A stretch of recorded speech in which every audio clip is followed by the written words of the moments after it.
करना चाहिए।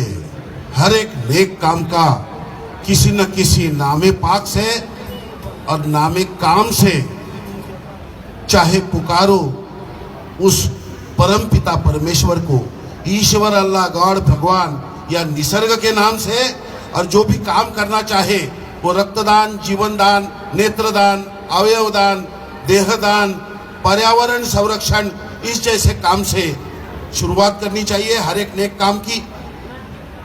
ये रक्तदान जो है ये जो मानव जन्म का सार्थक करने के जैसा और सच्चा अपना खुद का दान है, उसी परमपिता परमेश्वर या निसर्ग ने हमारे देह में जो रक्त निर्मित किया है, जो खरीदने से और वैज्ञानिकों से नहीं बनता या खरीदने से बाजार में नहीं मिलता, किसी इंसान को इंसान के लिए देना पड़ता है, मानवीय कर्तव्य निभाना पड़ता है।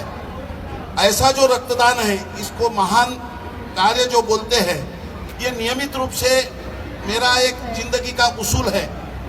जीते जीते जिंदगी भर करता रहूंगा नियमित रूप से रक्तदान, जाते जाते अंतिमतः करूंगा नेत्रदान, अवयवदान एवं देहदान।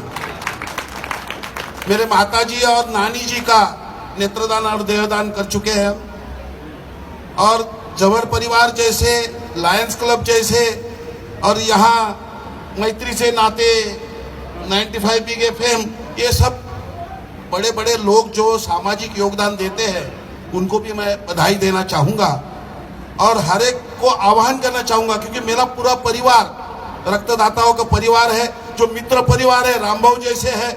मेरा 101 बार पूरा हो गया, उसी दिन उन्होंने बोला, अरे बढ़ा दो साहब, टारगेट कभी खत्म होता है क्या? और ऊपर इंटरनेशनल लेवल पे 60 की जगह 65 कर दिया है। 65 साल तक हम लोग रक्तदान कर सकते हैं।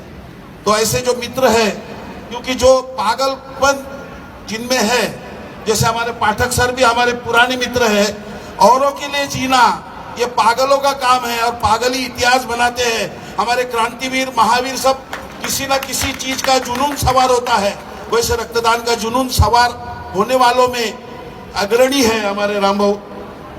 और सामाजिक योगदान, ग्राहकों में जागरूकता पैदा करने के लिए पूरा अपना आजीवन वही काम लेके बैठे हैं हमारे सूर्यकांत जी पाठक सर।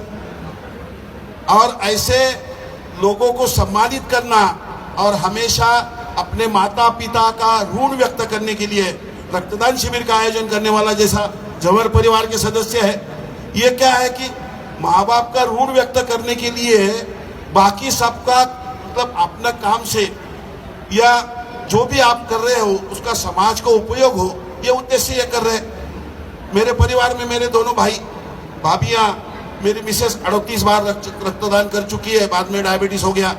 मेरी बड़ी बेटी एडवोकेट है, 20 बार रक्तदान कर चुकी है और आज अभी 21वीं बार करने वाली है। बीच में 14 फरवरी को ही मैंने किया है कमांड हॉस्पिटल में, और हमेशा करते रहेंगे। छोटी वाली को करना है, उसका अभी उम्र नहीं है। मैंने तो झूठ बोल के कर दिया था, जब 16 ही साल का था झूठ बोल दिया, उस इमरजेंसी थी, कोई पेशेंट था तो मैंने बोल दिया। बाकी दोस्त लोगों ने मेरे तरफ से जल्दी झूठ बोला, नहीं 18 है, एक खेलने वाला है, बोल 18 करके। तो मैंने 16 साल में ही कर दिया था रक्तदान।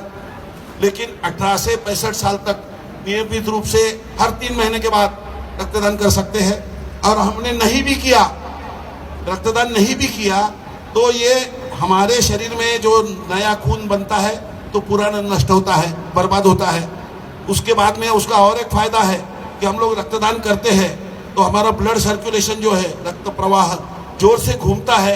माइनर ब्लॉकेजेस जो है वो प्रैक्टिकली निकल जाते हैं, जो रुकावट आती है वो जोर से घूमता है तो निकल जाती है। और दूसरा, औरों को हम लोग रक्तदान करते हैं तो मालिक परमात्मा परमपिता परमेश्वर का सर पे हाथ रहता है। जब तक हम लोग नियमित रक्तदान करते हैं आसानी से कोई बीमारी छूने की संभावना नहीं रहती। इतने सारे जो फायदे हैं उसको हथियाओ, और सभी को आह्वान करूंगा कि हमारे रामबाबू के साथ में आके बिगड़ जाओ, ज्यादा से ज्यादा लोगों को रक्तदान करने के लिए प्रेरित करना उन्होंने जीवन का ध्येय भी बना लिया है। और हम लोग भी यही चाहते हैं कि आप सब लोग कम से कम पहले रक्त तो चेक करो, अपना ब्लड ग्रुप हर एक को पता होना चाहिए, और उसी बहाने हीमोग्लोबिन चेक होता है। एक बुरी बात, कड़वी सच्चाई कि हमारे सुख वस्तु well to do well off परिवार जो है, संपन्न परिवार है, उसमें जो हमारी माता भगिनियां हैं उनका हीमोग्लोबिन बहुत कम होता है। और आदिवासी एरिया में जो श्रमजीवी महिलाएं हैं, हमारी नज़र में तो कुपोषित है, लेकिन जितना खाते हैं और उतना उसका इस्तेमाल भी होता है, उनका रेजिस्टेंस पावर अच्छा होता है, सिर्फ उनका हीमोग्लोबिन अच्छा होता है। हमारे भारत देश में संपन्न परिवारों में महिलाओं का, लड़कियों का हीमोग्लोबिन नहीं के बराबर, पास होने लायक भी नहीं रहता है, बहुत कम रहता है, और उसी की वजह से उनको बीमारियां भी छूती है। तो हम अपने आहार में भी क्या बदल करना चाहिए, ये महिलाओं को बोलने की जरूरत नहीं है।